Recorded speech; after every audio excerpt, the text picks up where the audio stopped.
À Uvira, les projets de facilitation du commerce transfrontalier et d'intégration dans la région des Grands Lacs, PFCIGEL, poursuit sa démarche de redevabilité envers les communautés. Ce jeudi 6 août 2026, le coordonnateur du projet, Thierry Kayembe, a rencontré les professionnels des médias, les acteurs des organisations de la société civile, les représentants des mouvements et organisations des jeunes et des femmes, la Fédération des entreprises du Congo, les agripreneurs ainsi que ceux des associations des petits commerçants transfrontaliers. Objectif, présenter l'état d'avancement des activités du projet, notamment les travaux de construction du port de Kalundu, du poste frontalier et du marché moderne de Kavimvira et faire les points sur la mise en œuvre du mécanisme de subvention. Ce qu'il faut retenir, c'est qu'on a commencé un exercice de redevabilité citoyenne pour pouvoir informer la population ainsi que toutes les parties prenantes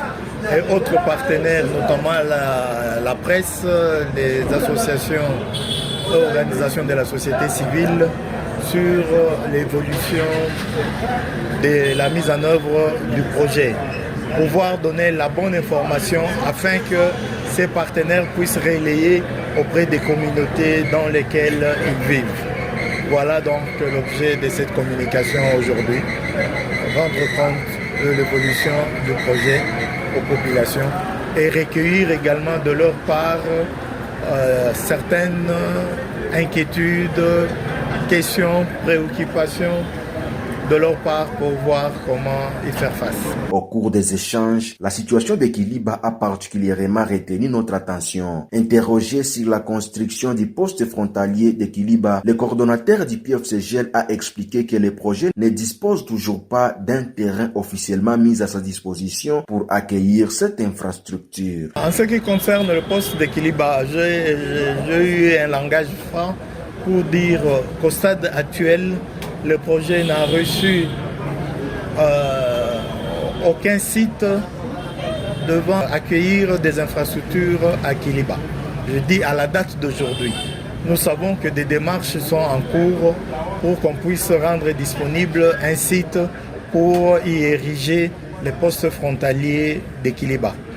Mais à la date d'aujourd'hui, si à Kiliba les infrastructures ne sont pas à l'ordre du jour à la date d'aujourd'hui, cela ne veut pas dire que Kiliba ne fait pas partie du projet. Les autres activités, notamment les appuis des activités commerciales, toutes les autres activités à Kiliba vont se faire. Simplement, la construction du poste frontalier de Kiliba pourrait attendre que nous puissions avoir un terrain sur lequel faire des études. Et les terrains, c'est les sites, le terrain ou les sites, c'est l'État qui doit pouvoir le mettre à la disposition du PFCIGEL. Nous espérons qu'après l'arrivée à mi-parcours, le terrain aura déjà été disponible et les autorités prendront des engagements pour voir comment